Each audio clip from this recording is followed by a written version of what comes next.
kami ani yasin papa atinga apinga isu ai sang ani chuan mi len thilti sual laga achan dang dong sia atia tin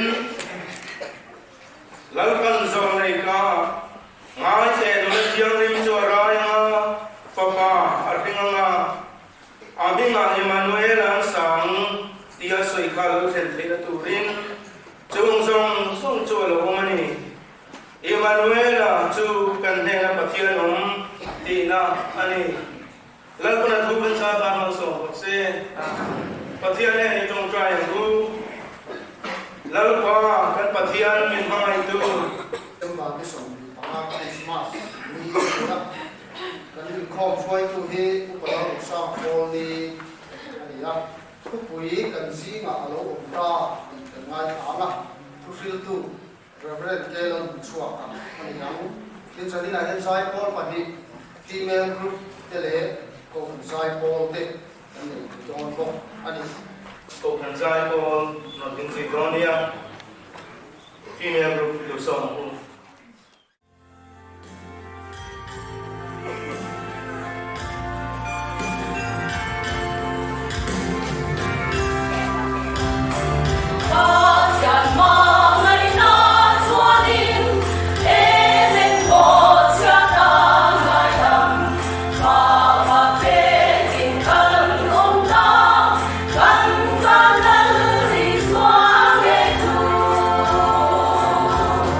Hãy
chia hian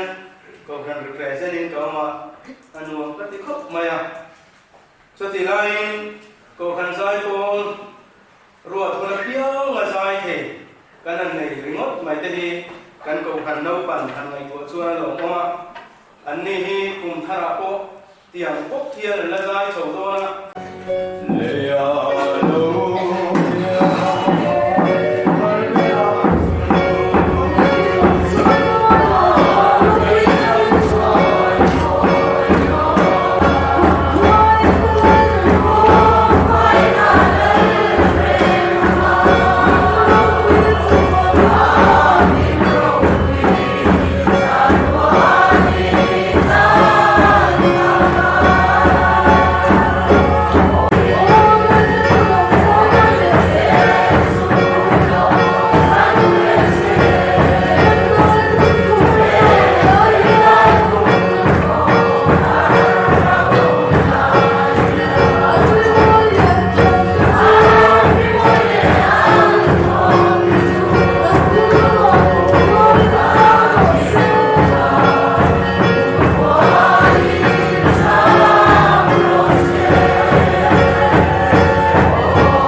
nên là trong hắn để cho cả cũng anh kia chúng ta cho nên thì hiện là suy về đúng không và thiên nhưng hắn làm thì theo vào nghiên và thiên của thì dễ đến anh suy ra thì cho chú và thiên của chú Genesis mong thu khan chú và thiên lệ của chú min som và thiên thì thế này là ông cổ anh thì in anh suy bốc ra thế phim nó phụ thế số bát tê đến lúc phim tê lúc phim tổ cái này thì hậu là mà cái bộ phim thiên thì thế muốn nó về tu và thiên mà lúa về anh in anh suy anh đến thế lúc phim bộ cái thì anh ông người cha số thì cái gì anh thiên chú chú để cho riêng ruột quy tụ hàng nghìn để xoay chúng tôi để bài một trang khá là ok của là tiếp hệ số nó vẫn phải mà hiện thì cũng xảy ra hiện thì bắt hiện thì thấy nó thô chú em kín thì thấy cho nó đúng chuẩn anh em kín siam tu hàng nghìn không có gì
Thian mangai nate